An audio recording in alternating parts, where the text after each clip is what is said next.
Rajinikanth internet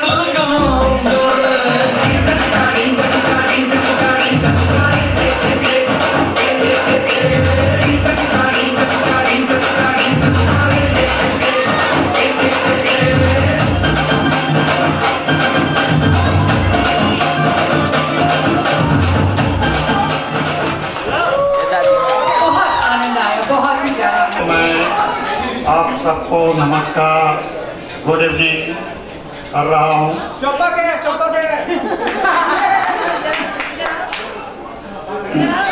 आदरणीय BD Mishra ji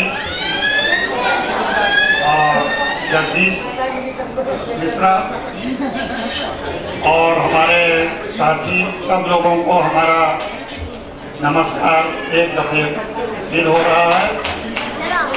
सच पूछिए तो इस अवसर पर मैं आप लोगों के प्यार को देखकर अभिभूत हो गया हूँ। लगता है कि मैं 70 साल का बूढ़ा नहीं 70 साल का जवान हूँ।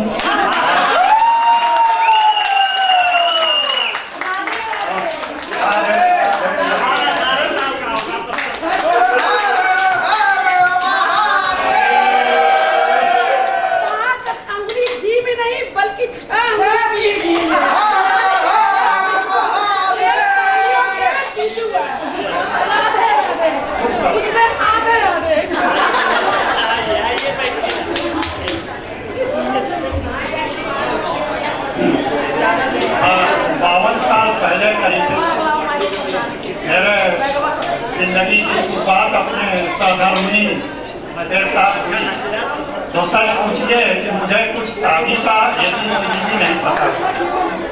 पिताजी ने पता नहीं क्या उनके दिमाग में आया, सोचा बच्चा जवान हो रहा है इसकी शादी कर दो। शादी कर दी। न तो पत्री देखे, न तो जन्म पत्री देखे, न तो कर्म पत्री देखे। बोले ठीक है भैया मिल जाए। लेकिन जब से ये आई मेरे जिंदगी में एक नई बहार आई।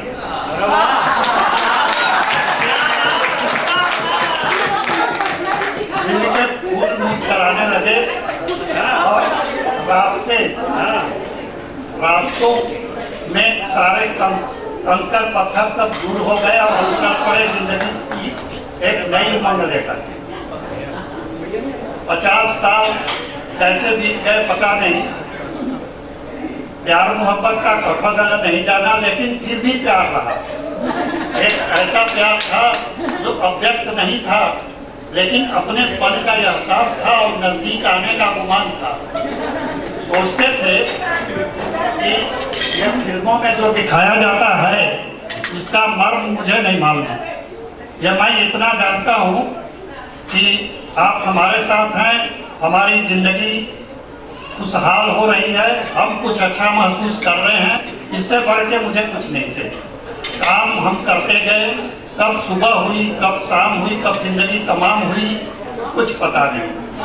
दिन रात यूं बीतती रही और मेरा हर काम ये हमेशा देखती रही। मुझे तो ये भी नहीं मालूम था कि बच्चे मेरे कैसे पल गए, कैसे बड़े हुए, पढ़ाई क्या हुई, बस काम ही करता रहा।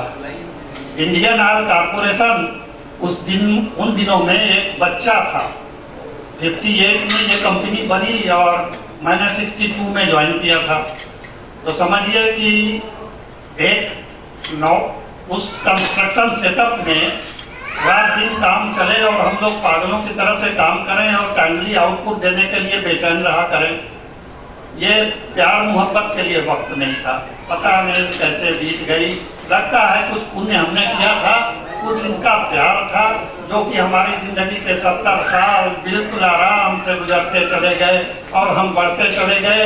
आप लोगों का प्यार मोहब्बत मिलता गया।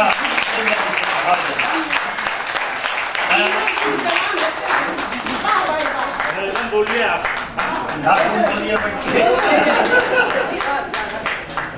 और मैं एक बात है जो मैं कहना चाहूँगा कि हम लोगों के बीच में कुछ ऐसी अव्यक्त एक प्यार भरा मूवमेंट्स थे जिसको कि मैं आप लोगों को बताना चाहूँगा। ये मैं इनको जिंदगी ये 13 साल की उम्र में इनकी शादी हुई, 16 साल में गौना हुआ, और जब साथ में आई तो इन्होंने घूंघट के सिवा और कुछ नहीं देखा था। घूंघट में आई और घर में बैठी और इसके बाद खाना जो मिले बना दिया, और इनकी हिम्मत न पड़े कि बाजार भी जा सके। नतीजा ये हुआ कि कभी दाल नहीं तो सब्जी नहीं, सब्जी है तो दाल नहीं। लेकिन फिर धीरे धीरे मैंने इनको कुछ राह अपने दिखाई, खुद राह अपने चुन लिया, और अब ये है कि सब कुछ मेरा ये डील रहे। मुझे ये भी नहीं मालूम कि मैं कैसे अपना कपड़ा, जूता, चप्पल, क्या क्या करना है, सारा केयर इन्हीं पर छोड़ दिया। मेरे घर की ये मालकिन, मेरी सहभागिनी, मैं इनको अभी भी आई लव यू।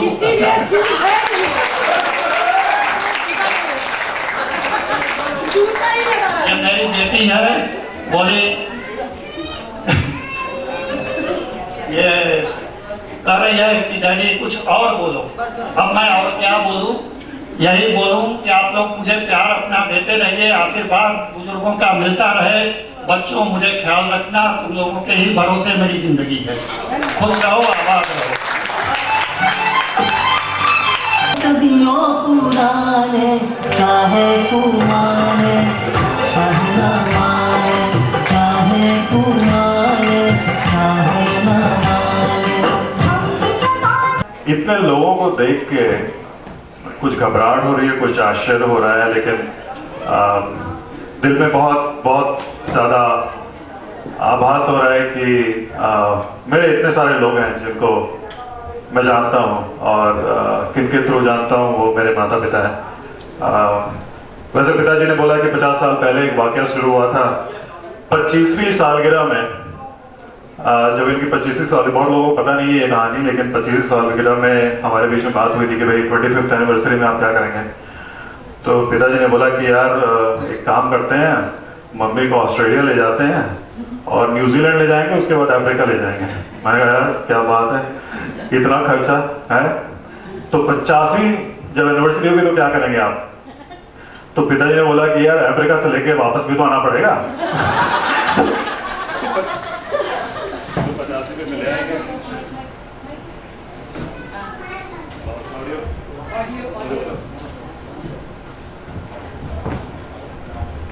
ये पिताजी का ही जोक है। ये बहुत सारे जोक्स ऐसे लिखते रहते हैं और हमें हंसाते रहते हैं। इनकी बातें बड़ी अलग सी हैं। इनका खून जो हमारे है, वो हमारे शरीर में बह रहा है, वो बहुत लीडरशिप क्वालिटीज दे रहा है। मैं आज आपके सामने खड़ा हूँ और अपने इत्मीनान से बात कर रहा हूँ इनकी वजह से। और हमारी माता जी, जैसे पिताजी ने बोला कि वो हमारे घर पूरा ऑटो पायलट में चलता था, मतलब कैसे हो जाता था काम हमें पता नहीं चलता था। सुबह उठते थे तो अचानक अपने आप को स्कूल की बस में पाते थे, एकदम सज धज के तैयार। कैसे हो गया पता नहीं, वापस आए तो खाना मिल गया। लेकिन तब एहसास हुआ जब हमने घर छोड़ा और हम जब कॉलेज गए, तब पता चला कि इतना ऑटो पायलट करने के लिए कितना काम लगता है। और जब शादी हुई उसके बाद तो और पता चला कि जब बीवी ने जूते मार मार के हमसे काम करवाए।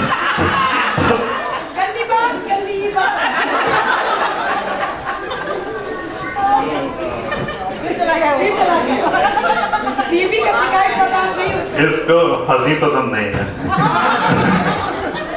माइक ढूंढ के लाया हो गुरु तुम भी। तो बाकी माता जी के साथ ये था कि और अभी भी है कि वो अब अपनी जिंदगी दो चीजों में बिताती हैं। एक ऑफ कोर्स मेरे पिताजी के साथ, और दूसरा फोन के इंतजार में। हम लोग सब दूर दूर हैं और ये फोन के चक्कर में एक शनिवार से दूसरा शनिवार बीतता रहता है। और एक परफेक्ट टाइमिंग है जिस वक्त उनको फोन आने चाहिए। अगर फोन नहीं आए तो फिर घंटी बजनी शुरू हो जाती है हमारे यहाँ। और सबसे पहले घंटी बजती पिताजी की कि यार कॉल कर दो नहीं तो मम्मी मारेगी। तो हम जहाँ भी होते हैं हम दौड़ के जाते हैं, पहले मम्मी को फोन करते हैं कि हाँ भाई सब ठीक ठाक है, सब कुछ चल रहा है जैसा है। तो हमारी ये एपिसोड होता है हर शनिवार की सुबह में हम बैठते हैं, और पिछले तकरीबन 30 साल से एपिसोड होता आ रहा है। सुबह शनिवार के हम फोन करते हैं। तो बाकी एक मेरे पिताजी काफी जोक्स भी मारते हैं, आप लोगों ने शायद सुना ना हो। तो एक जोक ये है कि यार अगर शादी और मोबाइल खरीदने में क्या अफसोस होता है, क्या समानता है। तो कोई भाई साहब यहाँ पे जानते हैं, काफी कॉमन जोक है। तो वो कहते हैं अगर शादी थोड़ी लेट में करते या मोबाइल थोड़ी लेट में करते नया मॉडल मिल जाता।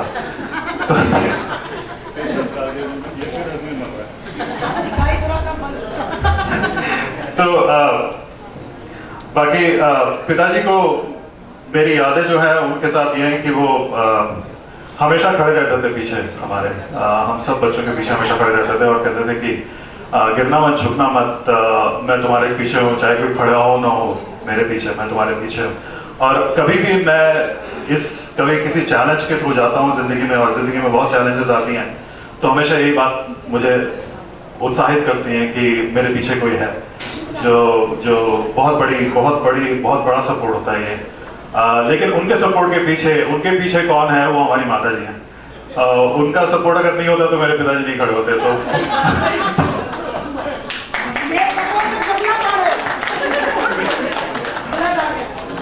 और यहाँ पे जितने लोग बैठे हुए हैं, सबसे पावरफुल एक माफिया है यहाँ पे, जो पूरा एकदम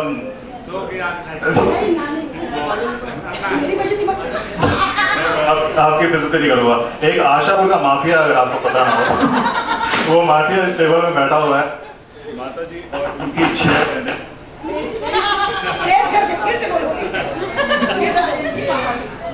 हाँ ये तो माता जी और उनकी 6 बहनें जब एक साथ घर में घुसती हैं तो फिर कोई और नहीं रह सकता घर से। और सारी बहनें अगर चली जाएं, बस बांकी मौसी को छोड़ दीजिए, काफी है।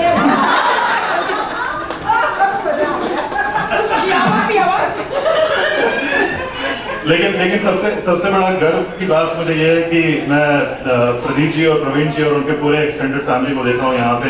मामा जी इतना बड़ा आशीर्वाद आपका हमारे ऊपर, माता जी अम्मा जी आई हुई हैं वहाँ से। तो इससे बड़ी बात, इतना सारा परिवार इस पूरे छत के नीचे है और हमारे साथ है, ये हमारा सौभाग्य है, बहुत बड़ी बात है। हाँ, और हाँ, उस टेबल में हमारे जो बैठे हुए हैं शर्मा साहब, शर्मा अंकल, जब हम बहुत छोटे थे, हम शायद लंगोट में भी नहीं थे उस वक्त, तो शर्मा अंकल हमारे साथ थे। उनके बेटे हैं वहाँ पे, उनका पूरा परिवार है। शर्मा अंकल और शर्मा आंटी हमारे माता पिता के वो मित्र थे जिन्होंने सपोर्ट किया उनके ग्रोथ ईयर्स में, जब वो जद्दोजहद कर रहे थे, साथ इन्होंने काम किया। और हमारी खुशकिस्मती है कि ये हमारे साथ आए हुए हैं और ये बनारस के ही हैं, तो बड़ा ही आनंद वाला बात है। और Sharma uncle, thank you for coming, and aunty too, thank you for coming. अरे हाँ, नानी जी कैसे पूछ सकते हैं। बिल्कुल नहीं, वो आशापुर के माफिया। हाँ तो वैसे मेरे पिताजी को शायरी भी करते हैं, अगर आप लोगों को पता हो। नहीं, उनकी वो बहुत शर्माते हैं, वो शायरी नहीं, उनकी शायरी वो डायरी में लिखते थे छुप के, और डायरी कभी मुझसे शेयर करते थे कि देखो यार ये मैंने लिखी है, कैसा लग रहा है ये। तो मैं सुना, पढ़ता था, तो एक शायरी काफी अच्छी उनकी नजर आई। लेकिन उससे पहले कि मैं शायरी करूँ, त्रिपाठी साहब और पीके शर्मा साहब का बहुत बहुत शुक्रिया यहाँ आने का, बहुत बहुत धन्यवाद। बहुत कर लिया मैंने आपको। मैं आपको यहाँ पे एक ये शायरी सुनाऊंगा जो मेरे पिताजी ने स्पेशली 25 साल पहले जब मेरी माता जी को अफ्रीका ले जा रहे थे तब लिखा था। तो ये कुछ ऐसा चलता है, तुझे याद करते हैं हर सांस के बाद। आपने मम्मी के लिए लिखा था 25 साल पहले, आपको याद नहीं होगा। तुझे याद करते हैं हर सांस के बाद, कभी सुबह से पहले कभी शाम के बाद। वाह, अर्थ क्या है। तुझे याद करते हैं हर सांस के बाद, कभी सुबह से पहले और कभी शाम के बाद। कभी मिलो तो कुछ करे बातें, कभी मिलो तो कुछ करे बातें, एक जाम से पहले और एक जाम के बाद। आगे लिखते हैं हमारे पिताजी, दिल की दीवारों पे तेरा नाम लिखते हैं, दिल की दीवारों पे तेरा नाम लिखते हैं, कभी फुर्सत में और कभी काम के बाद। आखिरी मेरे जाने के बाद भी लोग तुझे पुकारेंगे, मेरे जाने के बाद भी लोग तुझे पुकारेंगे, कभी मेरे नाम से पहले और कभी मेरे नाम के बाद। Thank you very much. ये 50 सालों का जो सफर है जो यहाँ पे पहुंचा है, ये हमारी बहन जी ने बहुत मेहनत की है। इन सबको एक उसको धन्यवाद दो पूरा दिल से। उन्होंने वो तो हमारा अस्तित्व है, शी इज आवर फाउंडेशन, सो उनको धन्यवाद करने की जरूरत नहीं है। लेकिन इन्होंने हमारे 50 साल के सफर का पूरा एक सिलसिला आपके लिए बनाया है। थोड़ा वो आप शुरू करेंगे, जरा देखिए हमारी जिंदगी कैसे बीती, और आशा करते हैं आपको अच्छा लगेगा। Thank you.